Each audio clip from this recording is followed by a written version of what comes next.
এটা তো একটা সম্পূর্ণ যে একটা সাজানো রায়, এই যে সাজানো রায় দেওয়া হয়েছে বলে আপনি বলছেন, এটাতে তো আপনাদের ফেরা এরপরে বিপজ্জনক হয়ে গেল। আপনারা কোন জায়গা থেকে বলছেন যে আপনারা বাংলাদেশে ফিরবেন?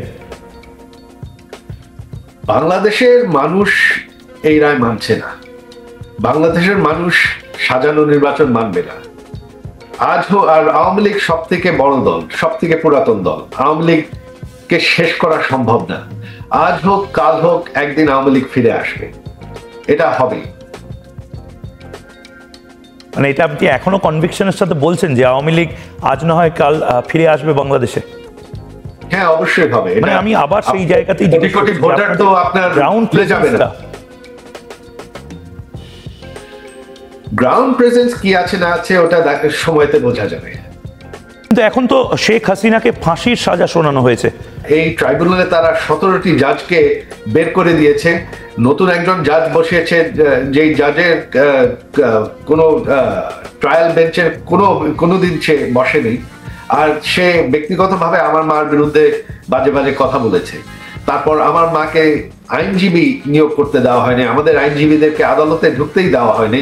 তারা একটা নিজেদের সরকারি আইনজীবী দিয়েছে, যে বিচারের পর তিনি হাসি মুখে হাসি দিয়েছেন যে বিচার হয়ে গেছে। বিট্রেয়াল আছে, বেইমানি আছে, বিশ্বাসঘাতকতা আছে। না, ঘরের ভেতর থেকেই বিশ্বাসঘাতকতা বা সরকারের ভেতর থেকেই কেউ বিশ্বাসঘাতকতা করছে, এই জিনিস আছে? এখন তো বাংলাদেশ সরকার সম্পূর্ণ অবৈধ, এটা তো আমাদের সরকার না, এখানে তো বিশ্বাসের কোনো প্রশ্নই ওঠে না। তবে আওয়ামী লীগ এখন সম্পূর্ণভাবে ঐক্যবদ্ধ। আপনি কি নিজেও টেনশন করছেন যে যেভাবে একের পর এক সন্ত্রাসবাদী সংগঠন যেভাবে প্রভাব বিস্তার করছে, তাতে ভয়ঙ্কর একটা একটা একটা কোল্যাপস হয়ে যেতে পারে আমাদের এই ইন্ডিয়ান সাবকন্টিনেন্ট, এবং এটা ইন্ডিয়াতে এই বর্ডারিং জায়গাগুলোতে প্রভাব বিস্তার করতে পারে? মৌলবাদী চাপ হয়তো বাড়তে পারে, মৌলবাদীদের দাপাদাপি বাড়তে পারে। হ্যাঁ, এটা তো অবশ্যই বাড়বে। আওয়ামী লীগ শুধু না, যত সেকুলার দলগুলো আছে তাদেরকে কিন্তু নির্বাচন থেকে বাদ দেওয়া হয়েছে।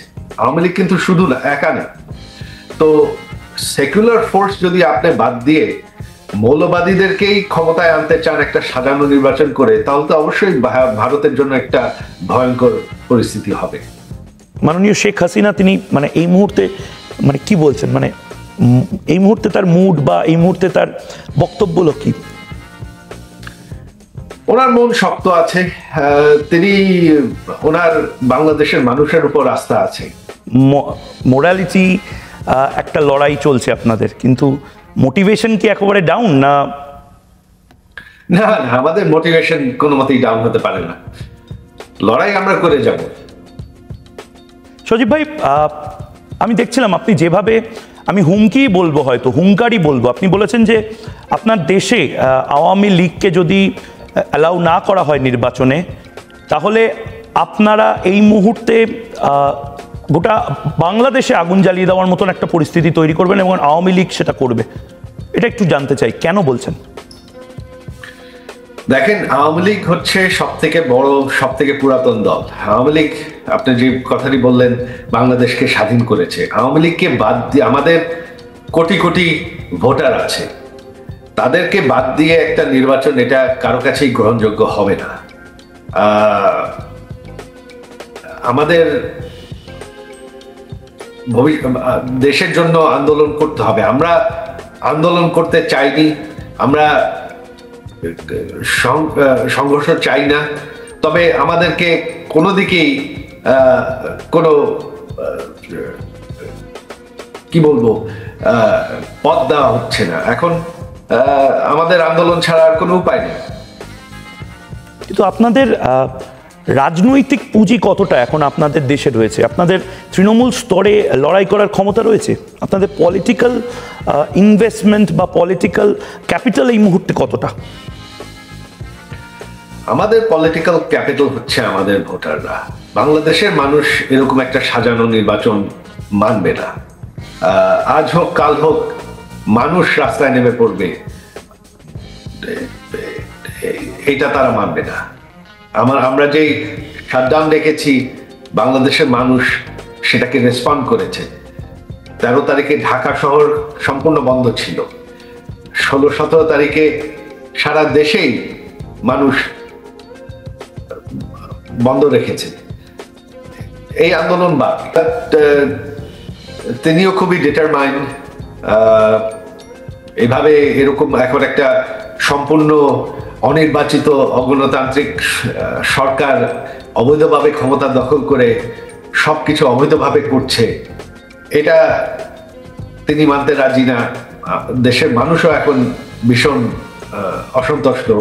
দেশে কোনো আইন শৃঙ্খলা নেই, অর্থনীতি একদম নেমে গেছে, দেশ একটা মৌলবাদী দেশ হয়ে যাচ্ছে। এটা কেউই পছন্দ করছে না। আপনি বলছেন মৌলবাদী দেশ হয়ে যাচ্ছে। আমাদের বিভিন্ন ব্রডকাস্টে আমরা দেখিয়েছি কিভাবে বাংলাদেশ থেকে বিভিন্ন সন্ত্রাসবাদী সংগঠন চলছে বলে অভিযোগ পাওয়া যাচ্ছে। লস্করে তয়বা তাদের যে প্রধান, তারা যোগাযোগ রাখছে, যেভাবে আইএসআই এর দাপাদাপি বাড়ছে। ভারতের জন্য তো এটা খুব বিপজ্জনক। হ্যাঁ, অবশ্যই। আমাদের সরকার যেটা করেছিল যে বাংলাদেশে সব জঙ্গিবাদী আমরা ঠেকিয়েছিলাম, থামিয়ে দিয়েছিলাম। এখন আবার সেটা ফিরে এসেছে। অলরেডি আপনারা দেখছেন যে লস্কর তাইবার কমান্ডাররা বাংলাদেশে গিয়েছেন, খোলাভাবে তারা বৈঠক করেছে, কথা বলেছে।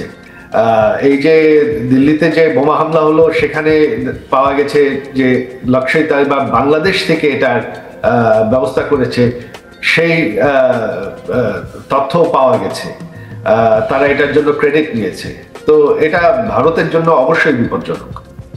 এবং ভারতের জন্য আরেকটা বিপজ্জনক জিনিস হলো যেভাবে বাংলাদেশ থেকে হুমকি আসছে চিকেন স্নেক কেটে দেওয়ার বা শিলিগুড়ি করিডোরকে বিচ্ছিন্ন করে দেওয়ার, এটাও তো ভয়ঙ্কর।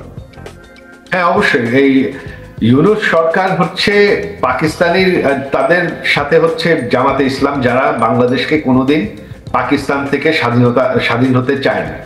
তারা 71-এ জঙ্গি হিসাবে আমাদের বাঙালি 3 কোটি বাঙালিকে 30 লক্ষ বাঙালিকে তারা হত্যা করেছে। তো এখন তারাই কিন্তু ইউনূসের সাথে আছে। তারা চাচ্ছে বাংলাদেশ পাকিস্তানের একটা অংশ হয়ে থাকুক। মানে এটা করা হচ্ছে কেন? মানে পাকিস্তানকে এখন মানে যেভাবে কাছে ডেকে আনছে মোহাম্মদ ইউনূস, মানে এটা তো গোটা উপমহাদেশের জন্য বিপজ্জনক। হ্যাঁ, অবশ্যই। এটা তো তাদের সম্পর্কই হচ্ছে পাকিস্তানের সাথে। তারা সম্পূর্ণভাবে পাকিস্তানের সাথে জড়িত। পাকিস্তানকে তারা পারলে বাংলাদেশে নিয়ে আসে। জামাতে ইসলাম হচ্ছে ইউনূসের মেইন ব্যাকার। তারাই হচ্ছে ইউনূসের মূল শক্তি। আর তারা বাংলাদেশকে পাকিস্তানে পরিণত করতে চায়। সজীব ভাই, আপনি নির্দিষ্টভাবে জানেন যে কিভাবে এই মুহূর্তে ডিপ স্টেট গোটা এশিয়া এবং নির্দিষ্টভাবে ইন্ডিয়ান সাবকন্টিনেন্টে থাবা বসাচ্ছে। 2024-এও আপনি ডিপ স্টেট নিয়ে কথা বলেছিলেন। এখনো কি আপনি বিশ্বাস করেন deep state actually problem create করছে? কিছুটা তো আছে, আগের মতন নাই। লাকিলি যেটা মার্কিন যুক্তরাষ্ট্রের নির্বাচনে তাদের সরকার বদলে গেছে। প্রেসিডেন্ট ট্রাম্পের সরকার এসবে বিশ্বাস করে না। তো মার্কিন সরকার আর সেরকম কিছু করছে না। তবে এটা রয়ে গেছে যে যারা আগে ছিল তারাই এটার সাথে ইনভলভ। একটু যদি এক্সপ্লেইন করেন, মানে আপনি খুব নির্দিষ্টভাবে বলছেন আমেরিকান ডিপ স্টেটের বা যারা যারা রয়েছে পাকিস্তান স্পেসিফিক্যালি, তাদের এই হাতটা এখন বাংলাদেশের মধ্যে রয়েছে। হ্যাঁ, এখন মূলত পাকিস্তানেরই হাত আছে। পাকিস্তানের সাথে তো তারা সম্পূর্ণভাবে, পাকিস্তানের থেকে বিভিন্ন ডেলিগেশন যাচ্ছে, আইএসআই এজেন্টরা বাংলাদেশে যাচ্ছে, খোলাভাবে তারা কাজ করছে। এটা বাংলাদেশে এখন চলছে। আর চট্টগ্রাম নিয়ে কি বলবেন? চট্টগ্রামে তো এই মুহূর্তে যেরকম ভাবে বিদেশিদের ছবি দেখা যাচ্ছে, আমেরিকান ড্রিল দেখা যাচ্ছে। হ্যাঁ, সেটা ওই আমেরিকান সাবেক সরকারের পক্ষ থেকে যেটা চেষ্টা শুরু করা হয়েছিল, সেটা কিছুটা এখনো চলছে। তবে প্রেসিডেন্ট ট্রাম্পের তারা আবার চায় না যে বিদেশে তারা মার্কিন অর্থায়ন খরচ করবে এই অন্যান্য দেশে বেস করতে। তো এখন সেরকম ভাবে মার্কিন পক্ষ থেকে কিছু হচ্ছে কিনা আমি জানি না। তবে সে আমার মনে হচ্ছে না। এই মুহূর্তে যদি খুব নির্দিষ্টভাবে বলা যায় আওয়ামী লীগের স্ট্র্যাটেজিটা কি, মানে এখন আওয়ামী লীগ মানে কোন জায়গায় দাঁড়িয়ে রয়েছে এই মুহূর্তে? আমাদের সমর্থন আছে, আমাদের কোটি কোটি ভোটার আছে, আমাদের লক্ষ লক্ষ কর্মী আছে। আমরা আমাদের আন্দোলন চালিয়ে যাব। সেটা কিভাবে কেমন আন্দোলন হবে সেটা পরিস্থিতির উপর নির্ভর করবে।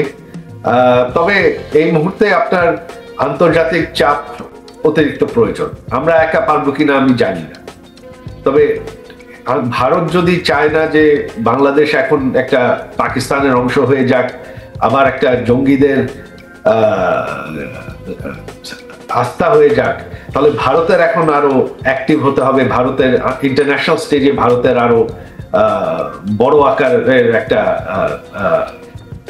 সিদ্ধান্ত নিতে হবে, চাপ সৃষ্টি করতে হবে।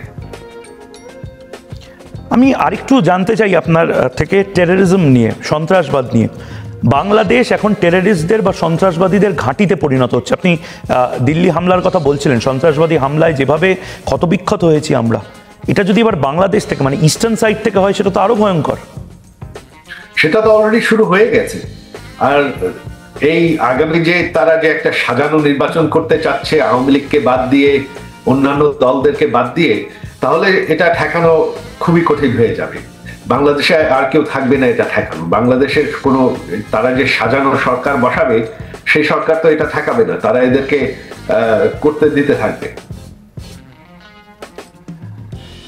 ওয়াজেদ ভাই, এই মুহূর্তে মোহাম্মদ ইউনূস খুব স্পেসিফিক্যালি তার গভর্নমেন্ট খুব স্পেসিফিক্যালি বলে দিয়েছে যে তারা এই ইলেকশনে আওয়ামী লীগকে কোনোভাবেই এন্টারটেইন করবে না। আওয়ামী লীগ একটি সন্ত্রাসবাদী সংগঠন। এরপরে হোয়াট নেক্সট? এটা তো আমরা আমাদের আন্দোলন চালিয়ে যাব, যতটুকু সম্ভব আমরা করব। আমার বিশ্বাস আছে আমরা বিজয়ী হব। তবে এখানে ইন্টারন্যাশনাল একটা প্রেশার চলছে, একটা ষড়যন্ত্র চলছে। তারা খুব বাংলাদেশে এখনো আছে, অনেকেই আছে যারা বিভিন্ন দেশের সাবেক কর্মকর্তা, তারা এই ইউনূস অবৈধ সরকারকে সমর্থন দিয়ে যাচ্ছে। তো এখানে একটা খেলা চলছে। ভারতের প্রধানমন্ত্রীকেও আপনি কংগ্রাচুলেট করেছেন। হ্যাঁ, অবশ্যই। এটা আমার আমি ব্যক্তিগতভাবে ভীষণ কৃতজ্ঞ প্রধানমন্ত্রী মোদীর প্রতি যে তিনি আমার মাকে বাঁচিয়ে দিয়েছেন। মানে কেন, মানে আপনি কি আশঙ্কা করছিলেন তখন? যেটা একটা বাংলাদেশে তখন রীতিমতো যুদ্ধ চলছিল, কারণ তারা আপনার গণভবনে হামলা করতে যাচ্ছে। হামলা করতে হলে আপনার তখন আমাদের সিকিউরিটি ফোর্সেস প্রস্তুত ছিল আমার মাকে রক্ষা করতে। তবে আমার মা তখন বললেন যে এটা করতে হলে শত শত লোক মারা যাবে, আর তাদের রক্ত তিনি ওনার হাতে চান না।